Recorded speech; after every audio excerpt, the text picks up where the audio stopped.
This is Channel 2 News, coverage you can count on. It's directly related to economic activity. We're also outpacing the national economy on economic activity by a lot. Cost of living in the area is rising at a faster rate than the national average. So what are leaders doing to make sure wages keep up?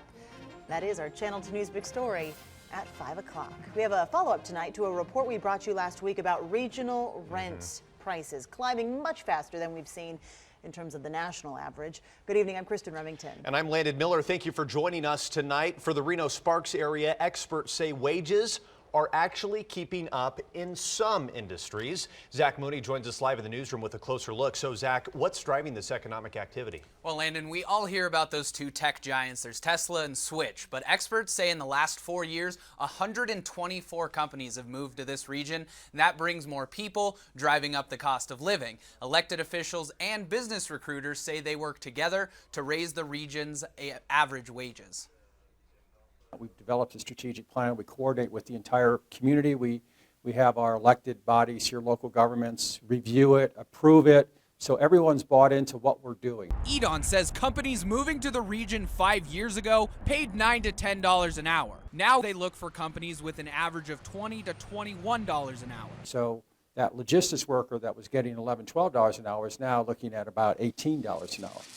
That manufacturing job that was $17, $18 an hour is now $25, $26, $30 an hour. The average sometimes is misleading because we know that sometimes the starting wages aren't necessarily the $25 wages. They're maybe $12, and we know that's not conducive enough to the cost of living here in our community. Tech company Cake announced its move to Reno last week.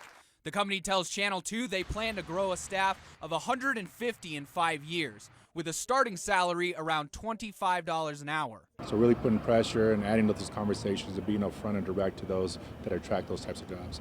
Now, that doesn't mean everyone's wages go up, and if your wages are not going up, then it's time to go get some education. Kazmierski says 44,000 adults in the area do not have a high school diploma or GED. With a GED, people would be able to qualify for community college to get training for a job in the new Nevada economy, and there are programs to help. And if they're getting paid $12 an hour now, they could double that with just a year, 6 months of programs that get them that manufacturing job, that logistics job, that more sophisticated distribution job. An August report to the Reno City Council shows that 59% of jobs in Washoe County were in industries that made less than the average wage, $45,000 per year.